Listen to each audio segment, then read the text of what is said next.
Secret anti-Trump cabal? Well, that may not be as conspiratorial as you think. An article by NBC News released over the weekend seemed to confirm the worst fears of many MAGA folks by reporting that there's a network of public interest groups and lawmakers nervous about former President Trump returning to power potentially. They are quietly devising plans to foil any effort on his part to pressure the U.S. military to carry out his political agenda.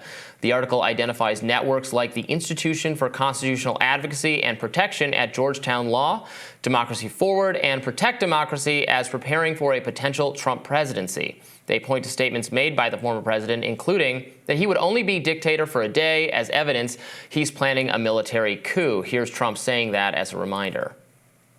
You know, it's interesting. I did a show, Sean Hannity. Did you ever hear of him? He's a very nice man.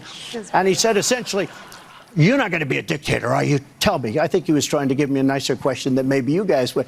He meant it very well. I said, I'm going to be a dictator for one day. Now, some commentators raised the alarm about statements Trump made in Iowa, saying that he'd be president for 4 years and beyond. Take a listen. But nobody had to call me because I made the commitment and we kept you first in the nation. As long as I have anything to say about it, and that we have a good chance of saying for 4 years, we'll have a lot to say about it, 4 years and beyond. Trump supporters, on the other hand, argued these fears were overblown and that it was mainstream media outlets and Democrats trying to delegitimize Trump before he theoretically takes office. Here's CPAC head Mercedes Schlapp on Newsmax. I've been very concerned for the most part in the sense that when you're seeing the legacy media basically talk and describe Donald Trump as a dictator, while you're seeing the fact that you have these defense officials saying, well, we got to, if Trump were to go back into office, we don't want him to have so much power. It's very troubling. I think definitely you have this narrative from the liberal press pushing this. He's an authoritarian. He's a dictator. And so it's this extreme propaganda machine that I think is very problematic. So this article is very interesting. So it begins, let me just read the first sentence. Donald Trump is sparking fears among those who understand the inner workings of the Pentagon that he would convert the nonpartisan U.S. military into the muscular arm of his political agenda. So this is the criticism I have of this. Like, look, the government should, the Pentagon, the military should be responsive to the person elected by the people to head our government. Now, of all these nonprofit organizations want to sue Trump for violating the law or do any of that, they are within their rights to do so. I hope every president or every political figure who violates the law is held to account. I have no problem with any of that. But a lot of this comes off as sounding to me like they're afraid he might actually do something with the legitimate political authority given to him, that they want the national security state and the military to operate solely divorced from political considerations. And that sounds to me like, you know, what if Trump says we're not continuing the war in Ukraine, but the military wants to continue the war in Ukraine, that's not going to be heeded? I don't know, Robby, that sounds like a lot of projection to me. I'm not getting that at all from this article. The article is referencing very specific concerns. For example, Trump's lawyers have just put forward a theory in his one of his election fraud insurrection cases that he has the legal authority to do anything that he wants to do if it's in service of the presidency without with presidential immunity, up into and including ordering hits of his political opponents. So the argument, you know, they're making this argument, it's presidential immunity, and the government lawyer says, well, there are things that you can do within your authority as your president that we'd all would understand would be illegal. So as a president who has the right to order the intelligence agencies to assassinate leaders, et cetera, what if you inflicted that upon one of your political rivals? And his lawyer said that he has the right to do that. He obviously is even in those cases to begin with because he's being charged with trying to undermine the election results in 7 states across this country by leaning on election officials to find the votes and by submitting fake slates of electors to Congress. The kinds of things that are mentioned in this article that people are concerned about, they say nothing about the war in Ukraine or the war in Israel or him just going up against the deep state blob, which I also have criticized repeatedly. they're specifically saying they're worried that he is going to use, even in the quote that we read in our read starting this segment, that he's going to use his authority to lean on the military to advance his individual political goals, not the goals that Congress votes and decides on, but to stage a military coup. And so I'm a little confused as to what the problem is with legal organizations and the like simply readying themselves for that possibility. If it doesn't happen and they are premature and they're being alarmist, well then great, nothing's lost. If it does happen, I don't quite see the concern about them readying themselves for it. Yeah, I have no problem or concerns about them doing. Legal advocacy organizations are going to do those kinds of things, and again, the idea that Trump's authority, or that any president's authority is unlimited and can't be changed, they can do whatever they want, is laughable and should be fought and should be curbed at the level of the courts every time. But I saw a chart the other day, I can't quite remember who shared it on social media, showing that when there's a Democrat in the White House, the government employees are overwhelmingly Democrats. When a Republican is in power, it goes back a little bit, but there's still more Democrats. So the frustration for MAGA people, the concern about people who actually want a Trump agenda, is that he's thwarted by career civil service employees, including at the national security level and intelligence officials, who will stop him from implementing the policies that he should be able to implement as the winner of the election if he were to win the election. Not that he should assassinate people or get off scot-free for if he committed election-related crimes or anything else.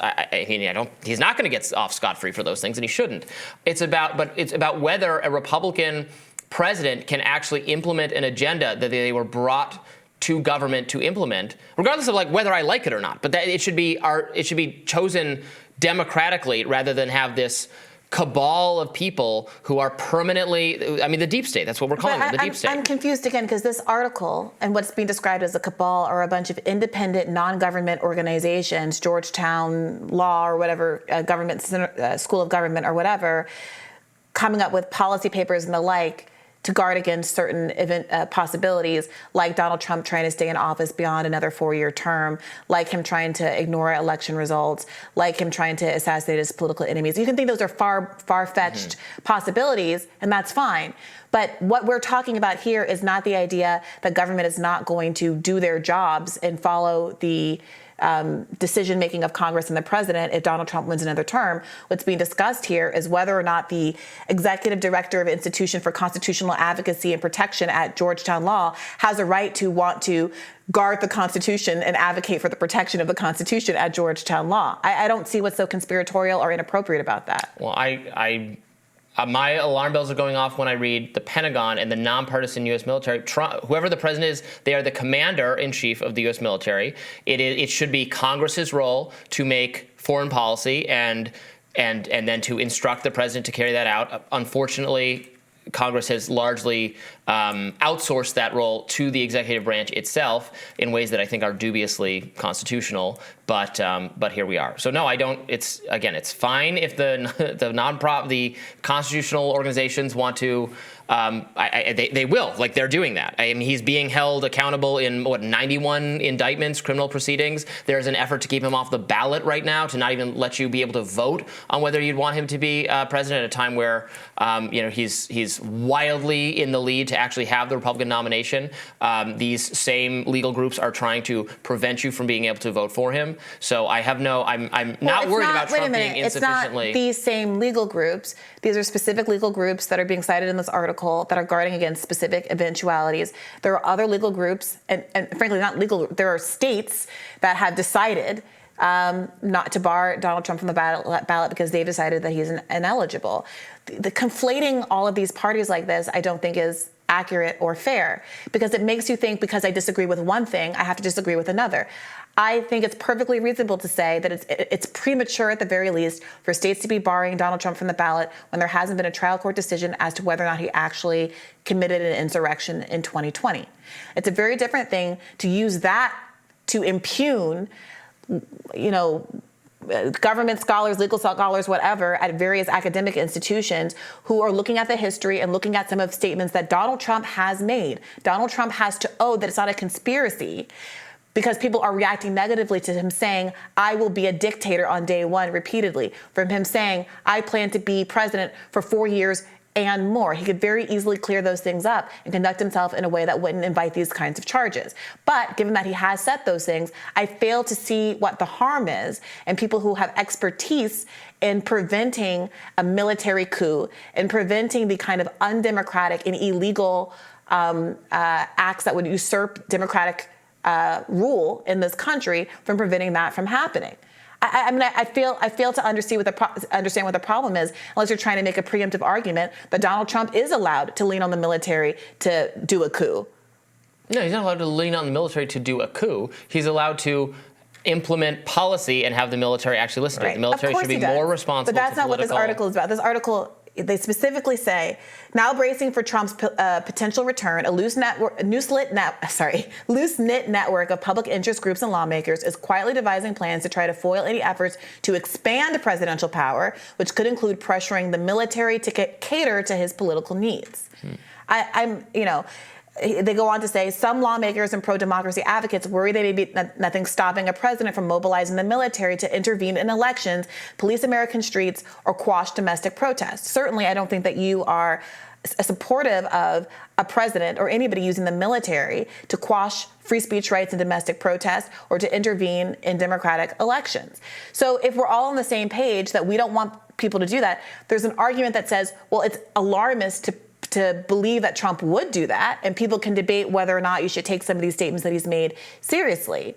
But if you don't think he's going to do it, then I'm failing to see the harm of, again, non-government lawmakers, people at these think tanks, Georgetown School of Government or whatever, from simply laying out what options exist for the people to restore democracy if Donald Trump acts on his threat, frankly, to be a dictator on day one or perhaps thereafter. Right. The Trump supporters' position is that it is those very people who are the threat to democracy, given the efforts and the arguments they've made to keep Trump himself off the ballot and to wall off all of government from having to follow what he would do if he were returned to power. We'll have more Rising right after this.